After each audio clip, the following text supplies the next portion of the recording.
All right, here is another attribute of a Pharisee. See, the Pharisees, in a way, it'd be like uh, if they used the political system and like basically the police. They used the police as a murder weapon to kill Jesus.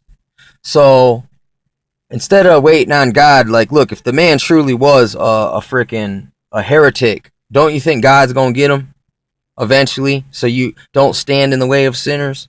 You know what I'm saying? But instead, these people went and dug up enough dirt on Jesus, and then they convoluted the evidence to make it seem as if he was guilty of some kind of radical terroristic plot to destroy the temple. And he was really talking about he was gonna let himself be killed, which when he said it. So they misunderstood it. And then they used that as a platform to get Rome to kill him, when Rome themselves, like Pilate, didn't want to kill him. But they manipulated the circumstances that Pilate was in hot water with Rome, and any more mess ups in Jerusalem, he was going to be on that cross instead of Jesus. So basically, the Pharisees used their law and they were like, if you don't do it, Pilate, we're going to go complain to Rome. And then Pilate would have been on the cross. So in a way, they exploit the system to get rid of their who they perceive as opposition, or like I said, man, it's like another thing, the wolves in sheep's clothing, and the ministers that disguise as ministers of righteous, or the Absalom spirit, those who come in and try to undermine all your work or put them back under the law of the Jews, which isn't.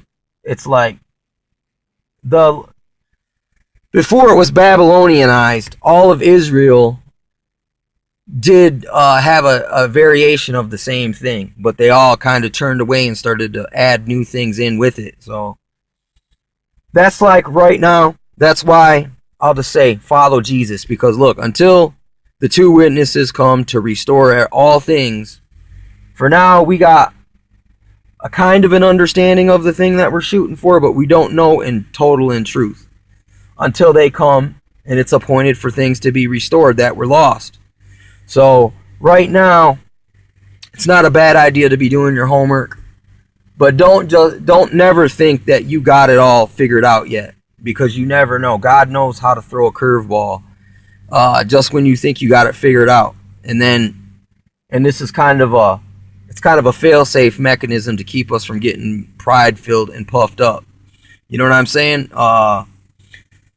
Only a person who has went past that would understand that. I understand that God puts fail-safes there, and it's the humbling situations, which you know what I'm saying. But if you're driven by pride, it'll break you, because but if you're just fighting with some pride, you won't break. It might hurt.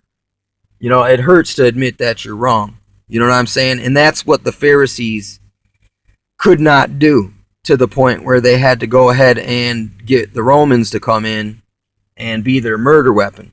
And they used the law of the land and their religious law to persecute Jesus. Remember that too. For all those people who want to, it's almost in a way, man, it's like they turned the law into idolatry by serving the law more than